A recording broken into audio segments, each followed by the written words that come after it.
You have another great piece that totally relates to this. And this piece was very eye-opening because you get to see how the sausage is made. Not about the New York Times, but about CNN. And this piece is called CNN Runs Gaza Coverage, Past Jerusalem Team Operating Under Shadow of IDF Censor. And then you write, the Jerusalem Bureau has long reviewed all CNN stories relating to Israel and Palestine. Now it's helping shape the network's coverage of the war. So can you talk about that story and what you discovered? Sure. So this is sort of one other element that, again, I think really gets to this. You know, I've talked to a lot of people about this reporting. And one thing I try to impress, or one thing that I've really learned through the course of it, is that I think people often imagine that that the way censorship happens internally with news organizations is that stories are outright killed. That you have a story about death toll, or you have a story about a specific significant instance of outrageous punitive violence, and that story just gets axed and never appears. I think what the CNN story really showed is the way that again there's a sort of soft power, coercive element that oftentimes disincentivizes reporters or editors from even pursuing these stories in the first place. And at CNN, we were able to show that they have internal directives that run all coverage pertaining to Israel and Palestine through editors at the Jerusalem Bureau, or when they're asleep, a handful of other editors who kind of fill in when Tel Aviv is dark. But the great irony of this is, of course, that to be a foreign reporter, to have a reporter visa or obtain a press pass in Israel, you have to sign a document saying that you'll abide by the rules and orders of the Israeli military censor. And unlike in the United States, the military censor can legitimately strike through lines of reporting. They can block entire articles from coming out, and indeed every year they often do record censoring. Usually thousands of news reports. So CNN said this is to ensure accuracy in a regional bureau that's closer to the action. But really they're subjecting their reports and the reporting to a foreign government's censor, and also sending a signal to their reporters that the things that the censors say are off limit are going to be off limits from the start, for you to even try to report on. I thought that some of this is actually worth quoting because you quote certain emails. So let's see. You write, early in the war on October 26, CNN's News Standards and Practices Division sent an email to staff outlining how they should write about the war. Quote, Hamas controls the government in Gaza, and we should describe the Ministry of Health as Hamas controlled whenever we are referring to casualty statistics or other claims related to the present conflict. If the underlying statistics have been derived from the Ministry of Health in Gaza, we should note that fact and that this part of the ministry is Hamas controlled, even if the statistics are released by the West Bank part of the military or ministry or elsewhere. End quote. The email goes on to acknowledge CNN's responsibility to cover the human cost of the war, but touches that responsibility in the need to cover the broader current geopolitical and historical context of the story while continuing to remind our audience of the immediate cause of this current conflict, namely the Hamas attack and mass murder and kidnap of Israeli civilians. So it's interesting. They don't say Likud-controlled health ministry when it's an Israeli statistic, I assume. Also, the responsibility, you could obviously decide that, as Gideon Levy said, the Israeli journalist, that you can't have 2 million people living in a concentration camp without paying a price, i.e. This October 7th was not just caused by Hamas acting out of the blue. Some other really interesting things I thought you I just wanted to touch on one last piece of that, which is that this part of the directive that you read out about couching reporting about civilian deaths in the context of the October 7th event, that language almost directly mirrors a very similar memo that was sent out at the onset of the war in Afghanistan.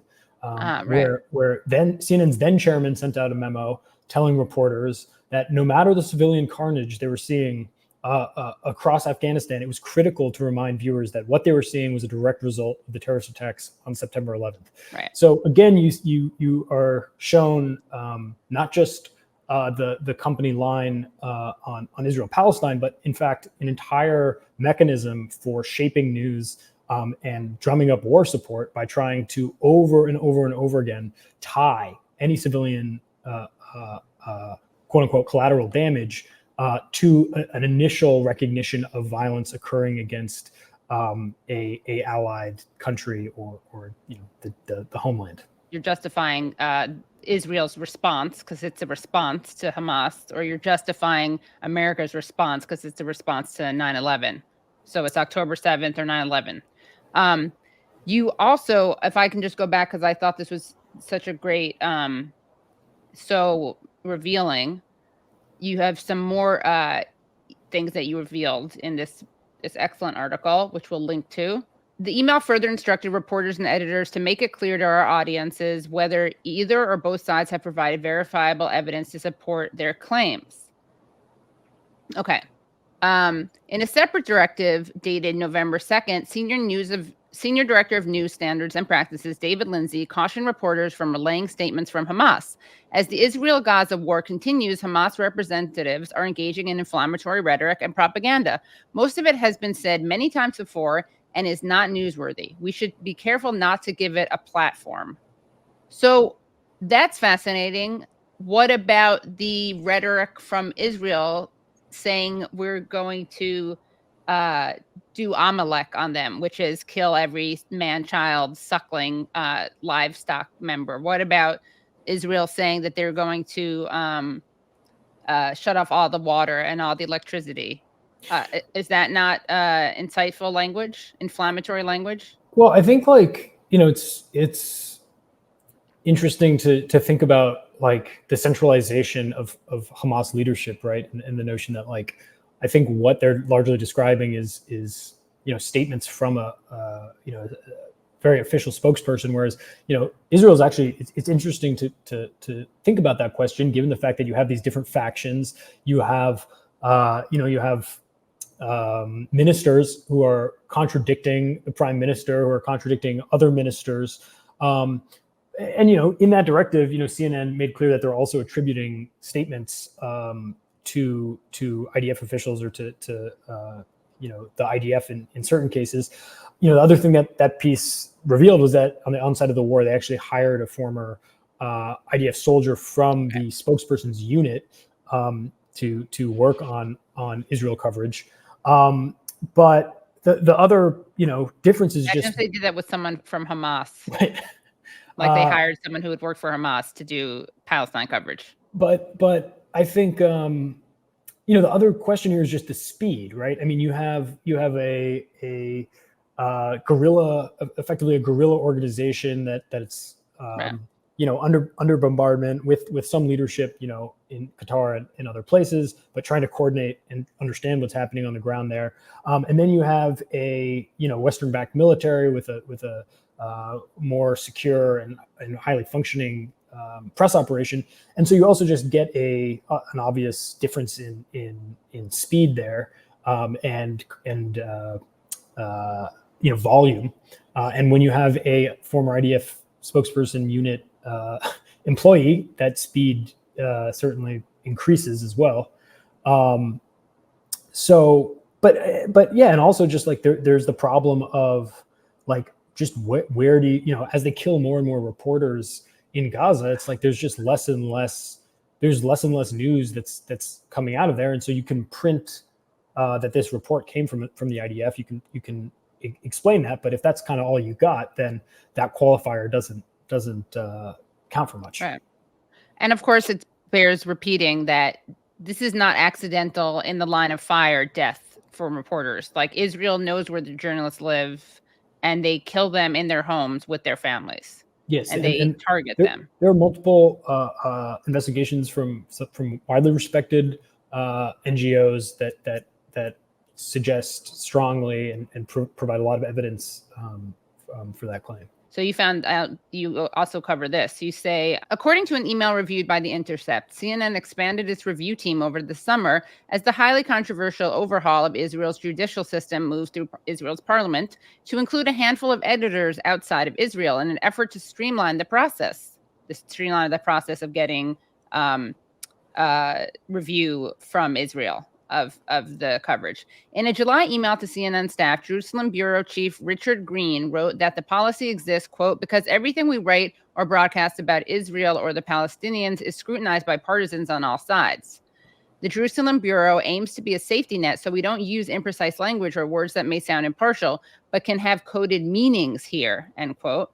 But because the protocol would slow down the publication process, Green wrote, quote, we have created, parentheses, wait for it, ... and parentheses, the Jerusalem SecondEyes alias, end quote. The CNN spokesperson told The Intercept that Jerusalem SecondEyes, quote, was created to make this process as swift as possible, as well as bring more expert eyes to staff it across the day, particularly when Jerusalem is dark, end quote. The spokesperson did not respond to a question about whether CNN has a similar review process in place for other coverage areas, or like, for instance, for Palestinians. The CNN staff member described how the policy works in practice. Quote, war crime and genocide are taboo words, the person said. Israeli bombings in Gaza will be reported as blasts attributed to nobody until the Israeli military weighs in to either accept or deny responsibility. Quotes and information provided by Israeli army and government officials tend to be approved quickly, while those from Palestinians tend to be heavily scrutinized and slowly processed. That was fascinating. Yeah, and again, like, I think, you know, and after this piece published, I spoke with some other people inside CNN, and like really what the overwhelming message they had was just that, you know, this process just slows down accurate reporting. It slows down breaking news, and it just creates a system where the IDF's official statements are just prioritized, and that's been the net effect of these internal protocols. And you know, it's sort of like there's obviously this fear. There's obviously some of the, you know, these guidances that you read that are explicit, but in many cases, I think it's just it's the number of people who have to touch a piece, and each one of those people is going to have their own anxieties about getting an angry phone call, either from, you know, camera or from the official IDF military censor.